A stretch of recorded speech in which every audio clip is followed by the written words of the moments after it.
Guys, pada video kali ini kita akan update kembali pergerakan Bitcoin. Potensinya hari ini bagaimana? Buat yang penasaran, stay tune.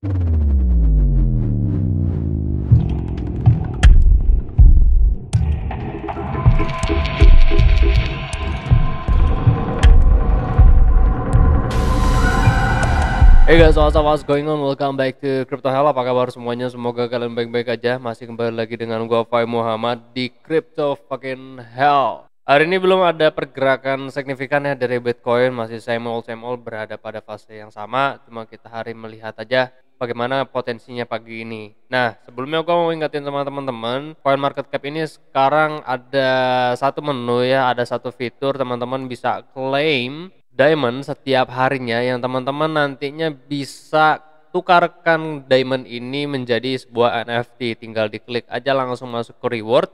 Setelah itu teman-teman lihat di sini ada beberapa NFT yang bisa teman-teman claim. Yang paling bawah ini yang belum sold out, kayak contohnya Avatar Apes, di sini ada Crypto PP.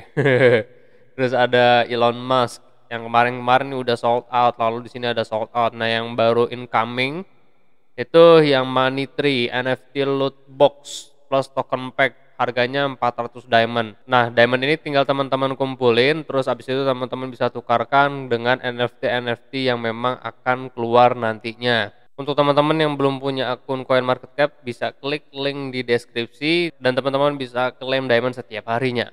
Nah, semalam gue juga sempat update terkait LTH LSPR atau long term holders, yang dimana memang semalam itu sempat panik juga karena ada penurunan yang nggak terlalu signifikan tapi bisa buat panik teman-teman.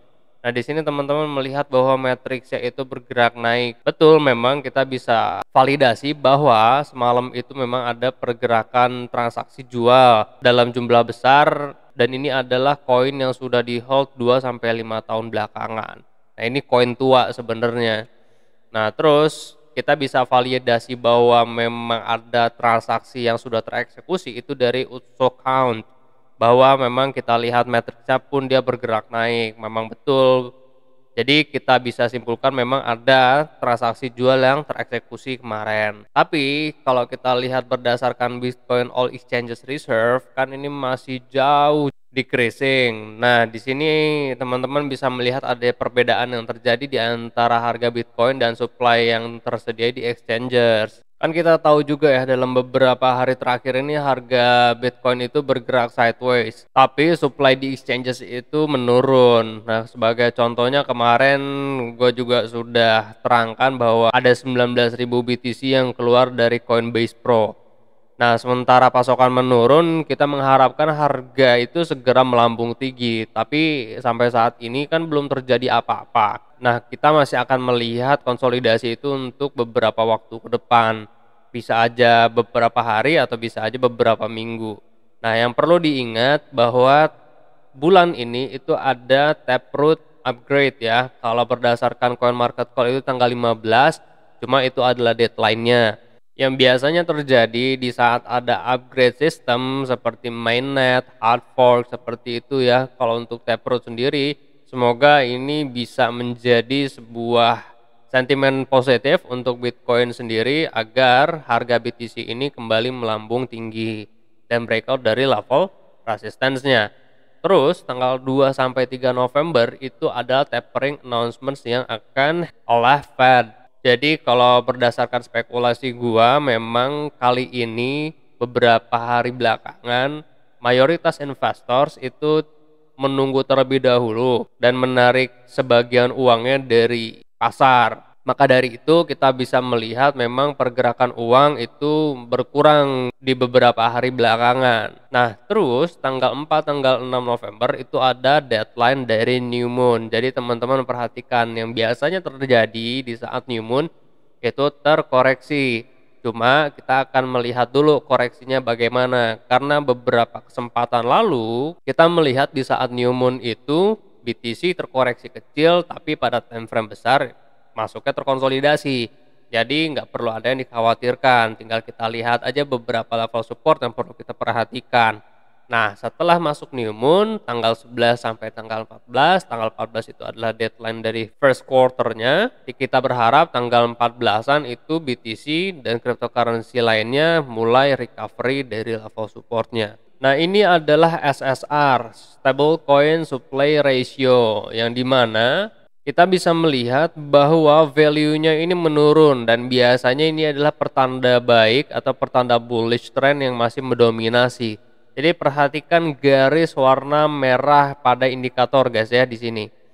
Nah, SSR ini kan masih mengarah uptrend untuk saat ini. Nah, cuma berhubung kita melihat lowernya itu berada pada garis trendline bawah, kita berharap pada level tersebut BTC pada level saat ini harganya itu kembali lagi naik atau sideways, cuman sideways dengan candle-candle hijau naik ke atas perlahan, agar kita mendapatkan kesimpulan bahwa akumulasi pada level saat ini sudah selesai. Jika ternyata garis biru ini dia mengarah menurun lagi, maka kita bisa simpulkan Wells pada level saat ini masih cenderung mengakumulasi. Tapi ya biasanya cicil lah ya, nggak langsung jebret sekalian gitu, kayak lu all in gitu. Enggak, jadi dicicil. Kalau lu mah biasaan all in. Dan kalau kita lihat berdasarkan grafik, gua menggunakan time frame 1 jam, kita nggak usah ngebahas lagi di mana level supportnya karena memang teman-teman juga sudah tahu level supportnya di mana. Nah, untuk sekarang kita lebih baik wait and see terlebih dahulu karena memang harga saat ini itu masih tampak sangat volatil pada time frame kecilnya atau pada short term periods-nya. So, teman-teman gak usah menggunakan chart pattern di saat seperti ini. Yang perlu kita ketahui adalah support resistance agar kita bisa mengerti BTC itu bisa melambung tinggi lagi harganya di saat breakout dari level resisten mana, dan juga di saat harga ternyata meneruskan trennya ke harga yang lebih rendah, harus breakdown dari level support yang mana. Di sini adalah model dari week of reaccumulations. Nah, kita kemarin sudah sempat melihat adanya support yang ditested pada tanggal 28 atau di saat third quarter kemarin ya. Nah, di sini kita melihat adanya tanggal 4 November. Tanggal 4 November itu kita memasuki fase new moon, yang dimana biasanya new moon itu akan terkoreksi atau consolidation. Jadi, gua berharap bahwa pada level saat ini memang BTC itu bergerak naik ya. Cuma, kalaupun harga ternyata menurun, itu nggak jadi masalah. Karena support testing itu bisa sekali ataupun 2 kali. Jadi, walaupun BTC pada level saat ini harganya menurun, itu nggak jadi masalah. Karena kita memiliki level support pada 57.900 dan di sini kita bisa lihat juga ada bottom. Jadi, potensinya bisa double bottom. Itu yang pertama. Yang kedua adalah kalaupun di sini adalah spring seperti yang gua sudah terangkan kemarin dan ini adalah lower price support, maka harapannya di saat new moon besok, sekarang harapannya adalah harga bergerak naik dan di saat new moon terkoreksi atau terkonsolidasi di atas backup supportnya di sini atau lower price support terakhir. Nah, kemarin pun gue sudah menerangkan bahwa apabila BTC itu bisa keluar dari level resisten dan testing pada level support ini, maka ada SOS atau sign of strength. Dan SOS ini adalah pertanda positif bahwa harga atau market itu sudah berganti tren yang tadinya adalah sideways menjadi bergerak uptrend. Nah, jadi teman-teman perlu dicatat ya beberapa tanggal yang perlu kita perhatikan tadi di grup Telegram. Terus ini juga ya, ada first quarter, terus ada full moon tanggal 19 November, yang dimana potensinya kedua tanggal ini adalah recover. Kalau untuk full moon sendiri pasti bullish, karena memang mayoritas tanggal 20 BTC itu, kripto itu bergerak naik. Kalau teman-teman mau scalping ya nggak jadi masalah pada kayak time frame kecil 5 menit atau 3 menit atau 15 menit.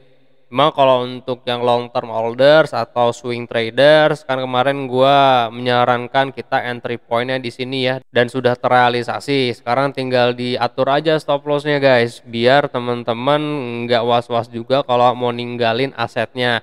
At least ya di level support terdekat aja di sini. Kalaupun harga nanti menurun kena stop loss plus, tinggal akumulasi lagi di harga 57.900, karena kan potensinya kalaupun menurun ada kembali lagi ke sini kan gitu. Di sini bisa aja springnya atau ini bisa masuk ke dalam fase shakeout dari reaccumulations, dan di sini masuk ke fase support tested. Nah, kalau sementara waktu sekarang sih ya masih menunggu aja, wait and see terlebih dahulu. Kita ikutin aja market flow mau kemana, yang penting kita nggak FOMO dan juga kita tahu arahnya mau kemana, whales bergerak itu. Kalau untuk fase akumulasi kan biasanya 5 sampai 8 minggu, paling mentok-mentok itu ya 10 sampai 12 minggu lah ya. Jadi ini baru berapa minggu doang coy, masih 3 minggu doang kalau nggak salah. Kalau kita lihat berdasarkan candle di sini 1, 2, 3 ya, masih ada 2 sampai 5 minggu lagi kita masuk ke fase akumulasi. Kalau berdasarkan bond phases ya berarti 2 candle lagi. Ini tanggal 8 November, satu lagi berarti 15 November. Ya cocok lah kalau gitu masuk ke fase akumulasi 5 minggu. Kan normalnya adalah 5 sampai 8 minggu, paling mentok-mentok 10 sampai 12 minggu. Ya, ini adalah Bitcoin. Gua akan kembali lagi update pergerakan Bitcoin di grup Telegram. Terima kasih banyak untuk teman-teman yang sudah bergabung di grup Telegram. Untuk yang belum bergabung, linknya ada di deskripsi, tinggal diklik aja link ID-nya, ikutin step by step-nya. Thank you buat teman-teman yang sudah subscribe, I really appreciate it. Thank you guys for watching. Gua Fai Muhammad. Kalian jangan sakit-sakit sehat terus karena satu mahal. I'll see you guys on next video. Peace out.